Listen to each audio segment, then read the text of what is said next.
Hello everybody, I am Deepika from लर्नो hub. एक ऐसा free learning platform जहां पर आप पढ़ सकते हैं physics, chemistry, maths, biology absolutely for free only at learnohub.com।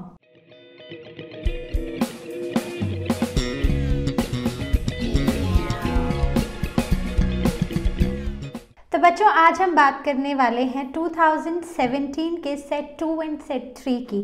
तो अगर हम क्वेश्चंस देखें तो मैक्सिमम क्वेश्चंस जो हैं वो तीनों सेट्स में सेम हैं। कुछ क्वेश्चंस जो थे वो डिफरेंट थे, तो वो जो अलग क्वेश्चंस हैं 2 और 3 सेट में वो आज हम डिस्कस करेंगे। उसके साथ साथ एक और चीज़ मैं आपको बताऊं कि जो भी क्वेश्चंस ऐसे हैं जो इस 2023 के बोर्ड्स के लिए हमारे सिलेबस में नहीं है, उन क्वेश्चंस को हम डिस्कस नहीं करेंगे। तो चलिए शुरू करते हैं अपने क्वेश्चंस के साथ।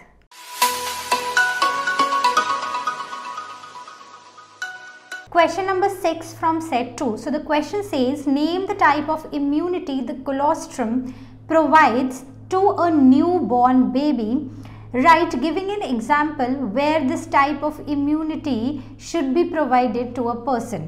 Right? तो हमें ये बोला गया है कि जो colostrum होता है, that is the milk that a new mother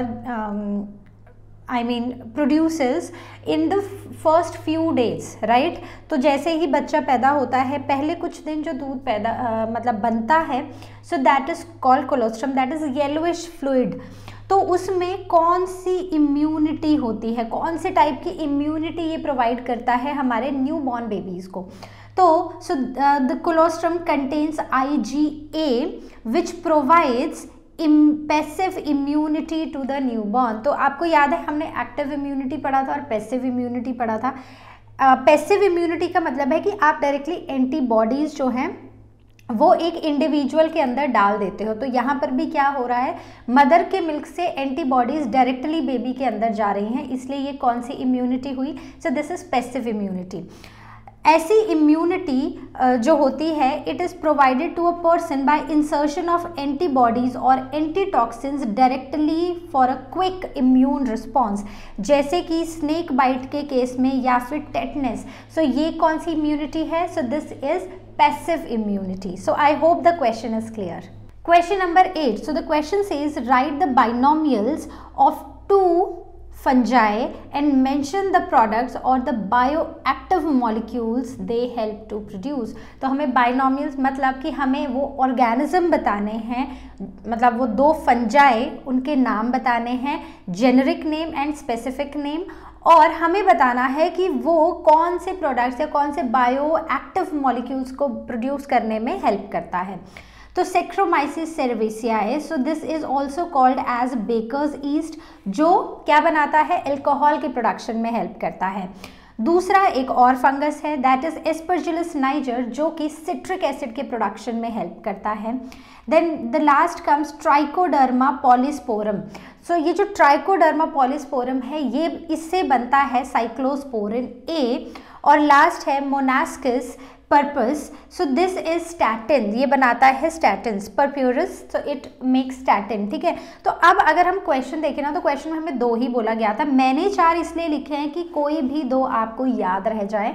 तो ये जो क्वेश्चन था ना, ये 2 मार्क्स का था। तो इस क्वेश्चन में आपको हाफ मार्क मिलेगा नाम लिखने का, हाफ मिलेगा कौन सा प्रोडक्ट वो बनाता है, दूसरे का भी हाफ मिलेगा और साथ में वो कौन सा प्रोडक्ट बनाता है। तो बेसिकली फंजाई का नाम और उसके प्रोडक्ट का नाम, ये आपको हाफ मार्क्स देंगे। ठीक है, सो टोटल हो गए हमारे 2 marks. Question number 13 from set 2। So ये क्वेश्चन है 3 मार्क्स का। So the question is, explain the process of pollination by Vallisneria, how is it different from water lily which is also an aquatic plant. अब अगर हम देखें तो दोनों ही plants, अगर हम वाटर लिली की बात करें या हम वेलेस्नेरिया की बात करें, तो ये दोनों ही एक्वेटिक प्लांट्स हैं। तो इनमें जो प्रोसेस है पॉलिनेशन का, वो कैसे होता है, हमें वो बताना है।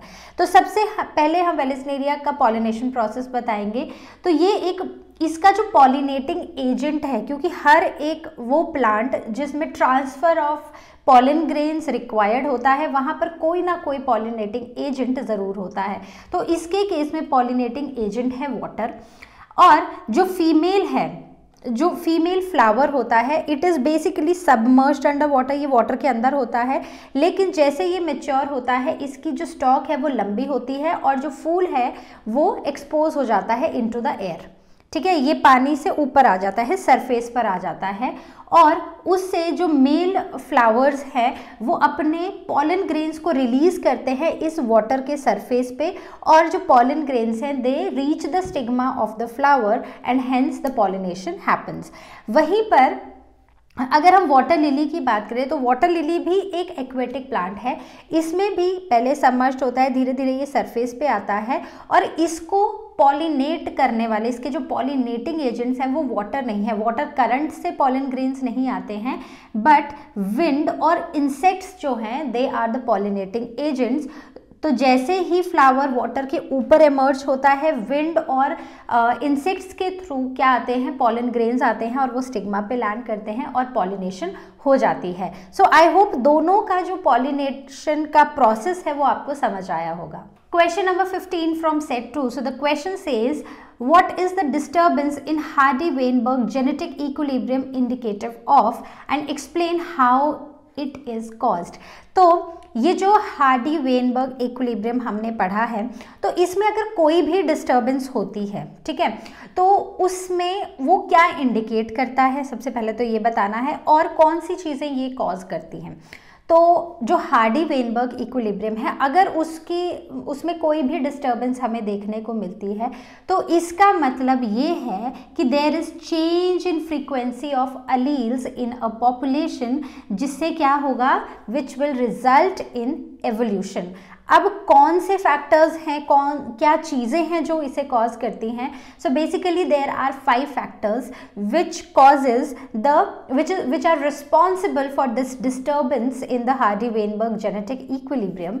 तो सबसे पहला है जीन फ्लो, ठीक है, या फिर हम जीन माइग्रेशन भी बोलते हैं कि जब एक सेक्शन ऑफ पॉपुलेशन जो है वो एक जगह से दूसरी जगह को माइग्रेट कर जाती है। दूसरा है जेनेटिक ड्रिफ्ट। तो जेनेटिक ड्रिफ्ट मतलब ये कुछ बाय चांस कोई जो शिफ्टिंग है पॉपुलेशन की या जीन्स का वो होता है। देन नेक्स्ट इज म्यूटेशंस, कोई भी डीएनए सीक्वेंस में किसी भी तरह की ऑल्ट्रेशंस आना किसी भी वजह से, सो दैट इज म्यूटेशंस, जिसकी वजह से एक पॉपुलेशन के जीनोटाइप और फिनोटाइप पर असर दिखता है। Next is genetic recombination. Genetic recombination means कि जब दो अलग अलग पेरेंट्स जो है वो मिल के जब उनके जीन्स मिलते हैं, जब रिकॉम्बिनेशन होता है, so that is that happens during meiosis, so that also causes this disturbance in the equilibrium. The next is natural selection. तो नेचुरल सिलेक्शन हमें पता है it was given by Darwin और उन्होंने बोला था कि जो भी इंडिविजुअल, अगर कोई एनवायरमेंट में चेंज आ रहा है तो वो इंडिविजुअल जो खुद को बेस्ट वहाँ पर सर्वाइव करा पाएंगे, so those will be naturally selected and उनकी जो पॉपुलेशन है, उस स्पीशीज की जो पॉपुलेशन है वो बढ़ेगी। So this natural selection also causes disturbance in the genetic equilibrium, right? So I hope this question is clear। तो ये क्वेश्चन भी 3 मार्क्स का था। तो मोस्टली आपको इस पूरे पहले तो ये बताने के कि रीज़न क्या है, तो उसको बताने के आपको 1 मार्क मिलेगा और बाकी उसके कॉजेज बताने के आपको मिलेंगे 2 मार्क्स, ठीक है। तो I hope this question is also clear. Question number 15 from set 2. So the question is, different animals respond to changes in their surroundings in different ways. Taking an example of each, explain some animals undergo estivation while some other hibernation. How do fungi respond to adverse climatic conditions? तो हमसे ये पूछा गया है कि जो अलग अलग एनिमल्स होते हैं उनका अलग अलग तरीका होता है अपने सराउंडिंग से डील करने का।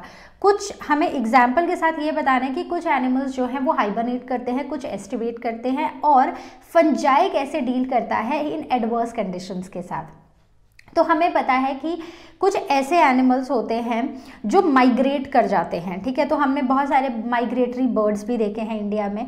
तो वो बहुत दूर से बहुत सिवियर कोल्ड को एस्केप करने के लिए थाउजेंड्स ऑफ किलोमीटर्स फ्लाई करके हमारे कंट्री में आते हैं, ठीक है। ये कहीं पर भी जाते हैं, अलग अलग जगह पर जाते हैं, जहाँ पर उनके लिए जो टाइम है, जो क्लाइमेट है वो सूटेबल होता है, वहाँ जाते हैं। लेकिन कुछ ऐसे होते हैं जो माइग्रेट नहीं कर पाते हैं, तो वो क्या करते हैं, वो या तो छुप जाते हैं, they escape the time by suspending the metabolic functions during the stressful period and finally resume their functions जब फेवरेबल कंडीशंस वापस आती हैं, ठीक है। तो example hibernation, winter sleep and aestivation, summer sleep. तो हाइबरनेशन हमें देखने को मिलता है किसमें, हमें देखने को मिलता है रेप्टाइल्स में, ठीक है। एस्टिवेशन जो है दैट इज समर स्लीप, की गर्मियों को एस्केप करने के लिए, कि बहुत ज़्यादा गर्मी है उसको एस्केप करने के लिए भी कुछ एनिमल्स जो हैं वो क्या करते हैं, दे एस्केप द टाइम, वो छुप जाते हैं ताकि वो उन एडवर्स कंडीशन से बचे रहें, और फाइनली जब समर्स जाती हैं so they again come out, right. उसके बाद अगर हम फंजाई की बात करते हैं तो फंजाई में क्या होता है, फंजाई में मेटाबॉलिक एक्टिविटीज़ कम हो जाती हैं और वो अपने स्पोर्स के अराउंड थिक वॉल्स बना लेते हैं। जब फेवरेबल कंडीशंस आती हैं तो ये जो वॉल्स हैं स्पोर्स की, ये बर्स्ट होती हैं और इससे निकलते हैं बहुत सारे स्पोर्स, और फिर वो जर्मिनेशन वाला प्रोसेस शुरू हो जाता है, ठीक है। तो हमने राइजोपस में ये पढ़ा था। अगर हम एस्टिवेशन की बात करें तो एस्टिवेशन कौन से एनिमल्स में देखने को मिलता है, तो ये हमें देखने को मिलता है स्नेल्स में, फिशेस में, जो कि समर्स का जो टाइम होता है, जब बहुत पीक समर्स होती हैं तो वो उनके लिए एक अनफेवरेबल सिचुएशन होती है, तो they escape this time and they undergo summer sleep, और जब कंफर्टेबल होता है एनवायरनमेंट उनके लिए, then they come out of their places, of their heights, right. तो I hope the question is clear. Question number 25 A part, explain polygenic inheritance and multiple allelism with the help of suitable examples. तो polygenic inheritance क्या होती है, तो ये polygenic inheritance हमें तब देखने को मिलती है जब ट्रेड्स को कंट्रोल करते हैं 3 या उससे ज़्यादा genes. For example skin colour in case of humans, ठीक है। तो ह्यूमंस में जो स्किन कलर है it is controlled by 3 genes and those genes are A, B and C, ठीक है। तो इसमें जो फिनोटाइप प्रोड्यूस होता है वो जो it reflects the contribution of all the alleles. ऐसा नहीं है कि या तो A जीन का ही फिनोटाइप दिखेगा या बी जीन ही अपना फिनोटाइप खुद को एक्सप्रेस कर पाएगा या सिर्फ सी कर पाएगा। तो बेसिकली तीनों का अपना एक एक्सप्रेशन होता है, जो तीनों का एक्सप्रेशन है वो हमें फिनोटाइप में देखने को मिलता है। वहीं पर अगर हम मल्टीपल अलीलिज्म की बात करें तो इसमें more than 2 alleles they govern the same character और द फिनोटाइप। तो 2 से ज़्यादा अलील्स जो हैं वो एक कैरेक्टर को गवर्न करते हैं। जैसे कि ह्यूमन का ब्लड ग्रुप, तो ह्यूमन के ब्लड ग्रुप को हम ABO ब्लड ग्रुप सिस्टम बोलते हैं, which is controlled by 3 different alleles IA, IB and IO, ठीक है। तो इसमें क्या होता है कि कोई 2 अलील्स जो हैं वो मिल के ब्लड ग्रुप देते हैं, ब्लड ग्रुप बताते हैं। तो अगर जैसे for example IA and IO together, तो IO जो है ना ये एक रिसेसिव है, बाकी IA and IB both are dominant, ठीक है। तो अगर IA और IO होगा तो ब्लड ग्रुप A होगा। Now in case IA and IB होता है तो जो इंसान है, जो भी इंडिविजुअल है, उसका ब्लड ग्रुप हो जाएगा AB, ठीक है। वहीं पर अगर दोनों रिसेसिव आ जाते हैं तो जो ब्लड ग्रुप है वो हो जाएगा O, राइट। तो I hope this polygenetic inheritance and multiple allelism is clear to everyone. So let's see the B part of this question. B part, phenylketonuria is a good example that explains pleiotropy. So justify. तो pleiotropy में क्या होता है, pleiotropy में एक single gene जो होता है ना, it can exhibit multiple phenotypic expression, वो मल्टीपल फिनोटिपिक एक्सप्रेशंस दे सकता है। तो एग्जाम्पल अगर हम फिनाइलकीटोन्यूरिया की बात करते हैं और कोई भी एक सिंगल जीन है जो म्यूटेट हो जाता है, ठीक है। So a single mutated gene expresses multiple phenotypic expressions, जैसे कि मेंटल रिटार्डेशन देखने को मिलती है, हेयर में रिडक्शन देखने को मिलती है, स्किन में पिगमेंटेशन दिखने को मिलती है. So this all happens when a single gene gets mutated. ठीक है, a single gene can exhibit multiple phenotypic expressions. एक सिंगल जीन बहुत सारे फिनोटिपिक एक्सप्रेशंस को शो करता है, एक्सप्रेस करता है. ठीक है, so I hope the question is clear. Question number 25. तो क्वेश्चन नंबर 25 की बात करें और part. So the question says what is an operon? Explain how polycistronic structural gene is regulated by a common promoter and a combination of regulatory genes in the lac operon. तो हमें वो polycistronic structural genes basically हमें lac operon को explain करना है. ठीक है, सबसे पहली बात यही कर लेते कि operon होता क्या है. तो operon एक polycistronic structural genes होते हैं, मतलब बहुत सारे cistrons होते हैं, बहुत सारे genes होते हैं which is regulated by a common promoter, जिनको एक कॉमन प्रोमोटर रेगुलेट करता है और एक रेगुलेटर जीन रेगुलेट करता है. अब अगर हम सेकेंड पार्ट की बात करें तो सबसे पहले हम डिस्कस कर लेंगे कंपोनेंट्स, जो कि हम ऑलरेडी कर चुके हैं. लेकिन ये क्वेश्चन जो है ना, इट इज़ द सेम जो कि हमने सेट 1 में भी डिस्कस किया था, बस फ़र्क इतना है कि थोड़ी लैंग्वेज में डिफरेंस है. राइट, तो इसमें भी सबसे पहले तो आप ऑपेरॉन के कंपोनेंट्स बताओगे, कौन कौन से कंपोनेंट्स हैं. So there are 3 structural genes. There is a promoter, operator, promoter, regulatory gene and there is an inducer, that is the lac inducer. ठीक है, लैक्टोज इंड्यूसर. तो ये हो जाएगा हमारा एक ऑपेरॉन, लैक ऑपेरॉन. ठीक है, अब देखते हैं कि लैक ऑपेरॉन जो है कैसे, जो पॉलीसिस्ट्रॉनिक स्ट्रक्चरल जीन्स हैं उनको एक कॉमन प्रोमोटर ही उनको रेगुलेट करता है.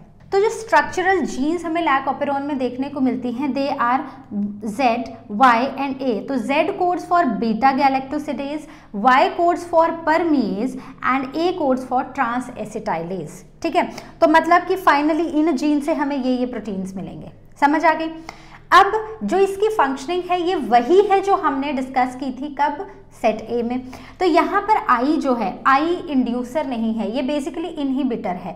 तो आई जो है it is a regulatory gene जो कि बनाएगा एक रिप्रेसर mRNA.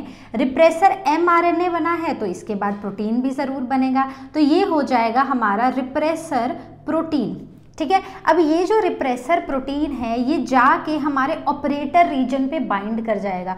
अब क्योंकि हमारा RNA यहाँ पर बनना है RNA, तो RNA पॉलीमरेज जो है वो बाइंड करता है प्रोमोटर पर और फिर आगे का जो काम है वो शुरू करता है. ठीक है, तो यहाँ पर आके फिर इन जीन्स से ये जो DNA के सीक्वेंसेस हैं जो DNA पर हैं, जो कि क्या बनाएंगे, mRNA बनाएंगे, प्रोटीन बनाएंगे. तो बेसिकली ये जो पाथ है ना उसको ब्लॉक कर देता है ये repressor protein.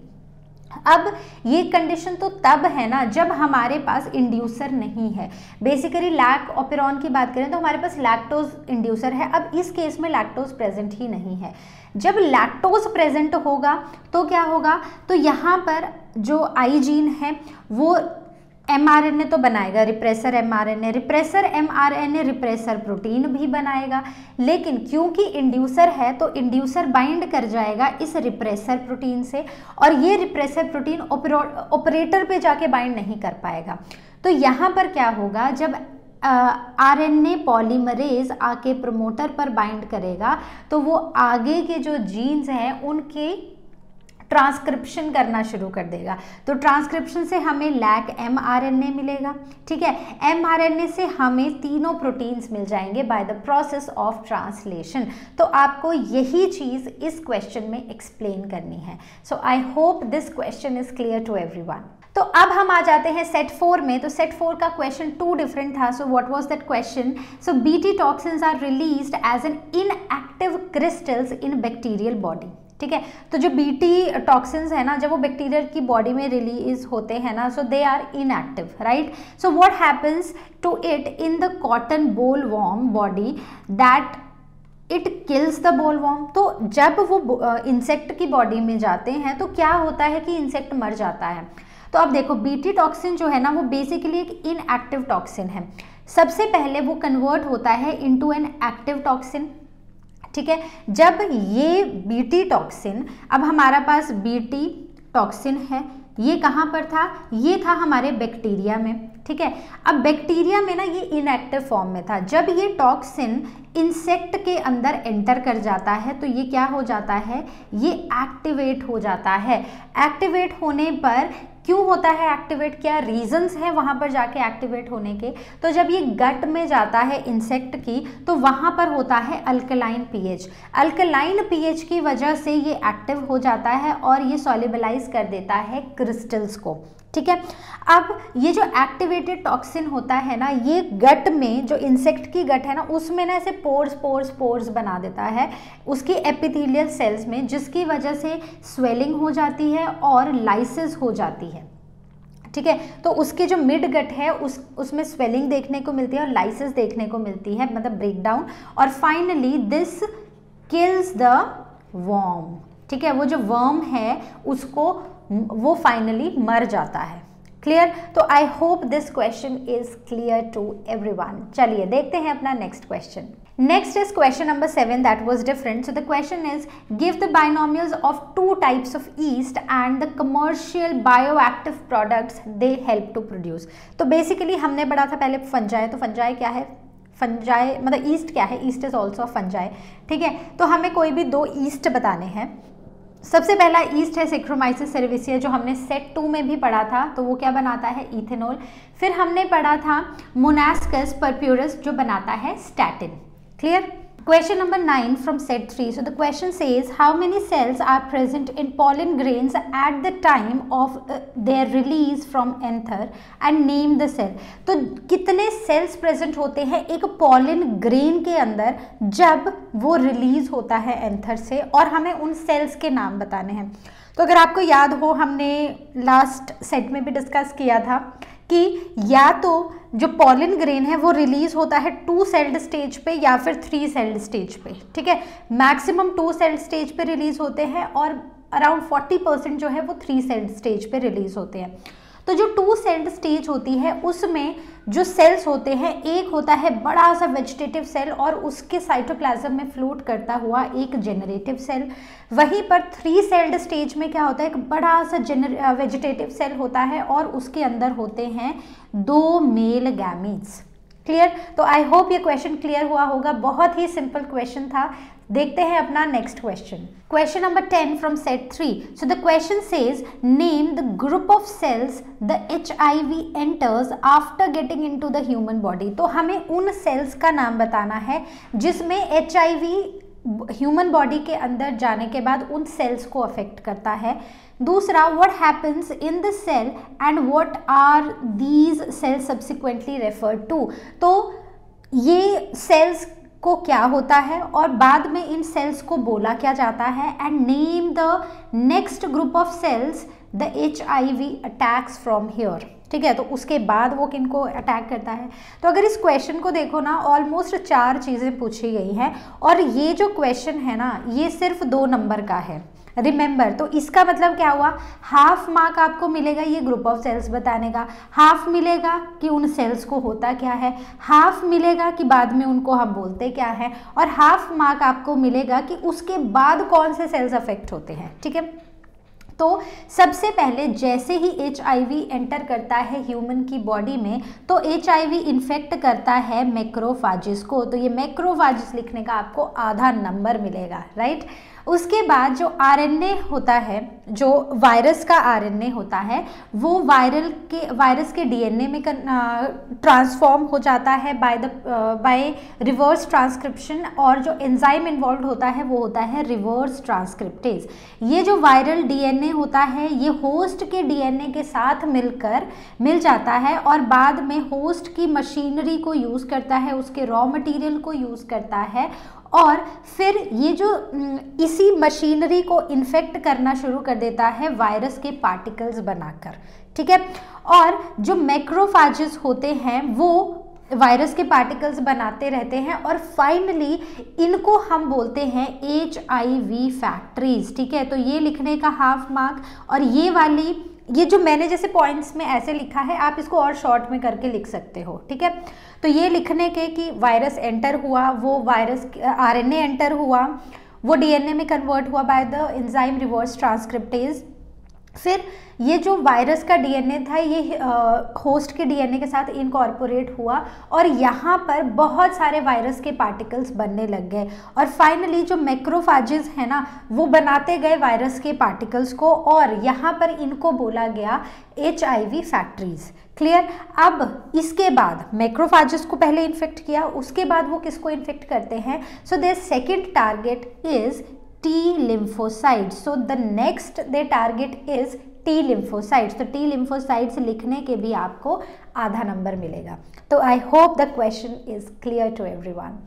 So the next question is question number 11 from set 3. So the question says rearrange Ramapithecus, Australopithecus and Homo habilis in order of their evolution on earth and comment on their evolutionary characteristics. तो पहले हमें इनको arrange करना है कि कैसे evolution हुआ, कौन पहले आया, कौन बाद में आया, कौन उसके बाद आया। ठीक है, उसके बाद हमें कुछ कैरेक्टरिस्टिक्स बताने हैं। तो ये क्वेश्चन 3 नंबर का है, राइट, ये याद रहेगा हमें।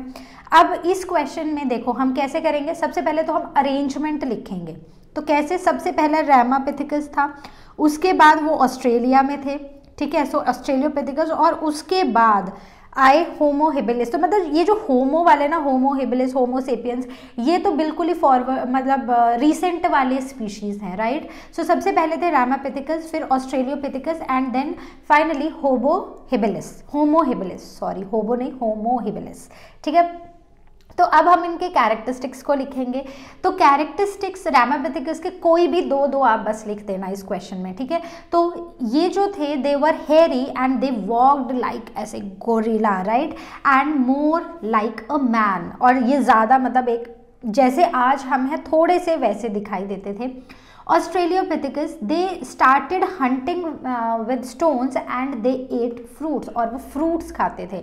होमो हेबिलिस जो है उनकी जो ब्रेन कैपेसिटी थी दैट वाज 650 to 800 cc और वो मीट नहीं खाते थे, probably they were not meet eaters. तो एक क्वेश्चन मैंने यहाँ पर ऑस्ट्रेलियोपिथिकस की ब्रेन कैपेसिटी नहीं लिखी है। ठीक है, तो आपको एक तो ये बुक से पढ़ के निकालनी है कि कितनी है। ठीक है, तो मुझे पता है कि आपको याद होगा क्योंकि हमने ये कब पढ़ा था, रिवीजन रेस में। तो जो ब्रेन कैपेसिटी डेवलप होना शुरू हुई थी वो कहाँ हुई थी, ऑस्ट्रेलियोपिथिकस में भी। तो एक ऐसे याद रख सकते हैं कि ऑस्ट्रेलिया जाके ही ब्रेन कैपेसिटी डेवलप होना शुरू हुई थी, उससे पहले ब्रेन कैपेसिटी नहीं थी। ठीक है, तो आप ये वाला पॉइंट भी यहाँ पर इनके कैरेक्टरिस्टिक्स में ऐड कर सकते हो। तो चलिए देखते हैं अपना क्वेश्चन नंबर नेक्स्ट, जो भी क्वेश्चन होगा, लेट्स सी।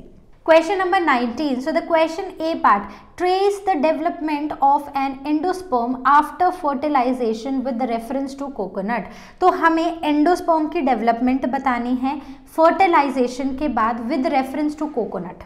ठीक है, कोकोनट के को ध्यान में रखते हुए हमें एंडोस्पर्म की डेवलपमेंट बतानी है आफ्टर फर्टिलाइजेशन, और मेंशन करनी है what is the importance of this endosperm development. ये जो एंडोस्पर्म डेवलप हो रहा है ना, इसकी इंपॉर्टेंस क्या है, और हमें बतानी है इंपॉर्टेंस ऑफ पॉलन बैंक। तो पहले शुरू करते हैं ये डेवलपमेंट को। तो डेवलपमेंट में क्या होता है, फर्टिलाइजेशन हो गई, यहाँ पर प्राइमरी एंडोस्पर्म न्यूक्लियस बन गया। ये जो प्राइमरी एंडोस्पर्म न्यूक्लियस होता है ना, ये सक्सेसिव डिविजन्स होती हैं, इनमें न्यूक्लियस की डिविजन होती हैं और ये फ्री न्यूक्लियर एंडोस्पर्म बना देता है। फ्री, इसके बाद जो आसपास जो पानी होता है that is a free nuclear endosperm, और जो साइड में जो वाइट कर्नल हमें देखने को मिलता है दैट इज सेलुलर एंडोस्पर्म।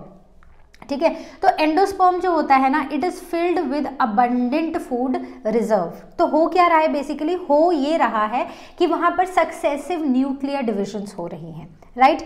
उसके बाद हमें बताना है कि ये जो एंडोस्पर्म डेवलपमेंट है ना, इसका इंपॉर्टेंस क्या है। तो ये जो एंडोस्पर्म है ना, इसमें है खूब सारा फूड मटेरियल। तो ये वही फूड मटेरियल है जो एक डेवलपिंग एम्ब्रायो के लिए बहुत ही हेल्पफुल होता है। ये नरिशमेंट प्रोवाइड करता है टू अ डेवलपिंग एम्ब्रायो।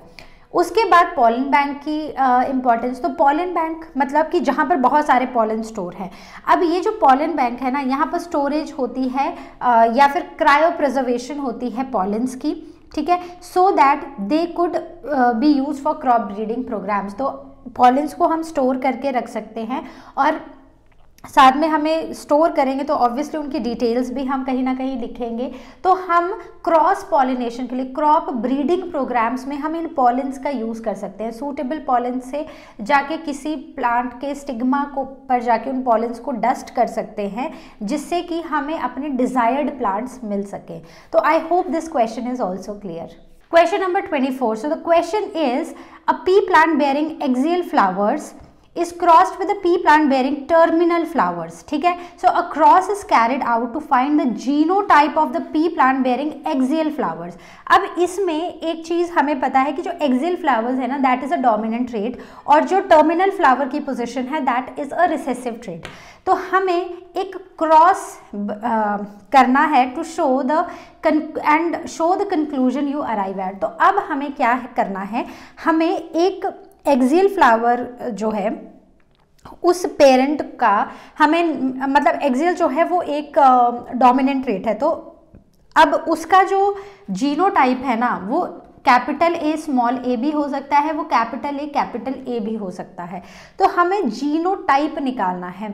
तो जीनोटाइप निकालने के लिए हम क्या करते हैं, we do a test cross. ठीक है, तो इसमें जो भी हमारा पेरेंट है, मतलब हमें पता है कि या तो कैपिटल ए स्मॉल होगा, स्मॉल ए होगा, ये कैपिटल ए होगा।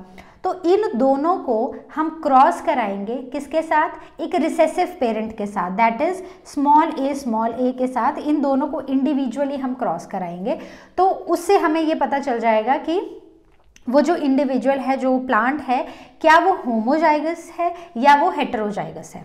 ठीक है, तो इसमें सबसे पहले हम क्या करेंगे, हम एक पी प्लांट लेंगे with a homozygous dominant trait.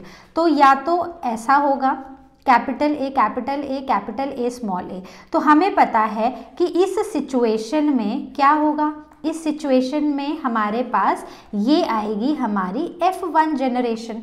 ठीक है, या फिर ऐसा हो सकता है कि जो हमारा पेरेंट हो वो हो हेटेरोजाइगस।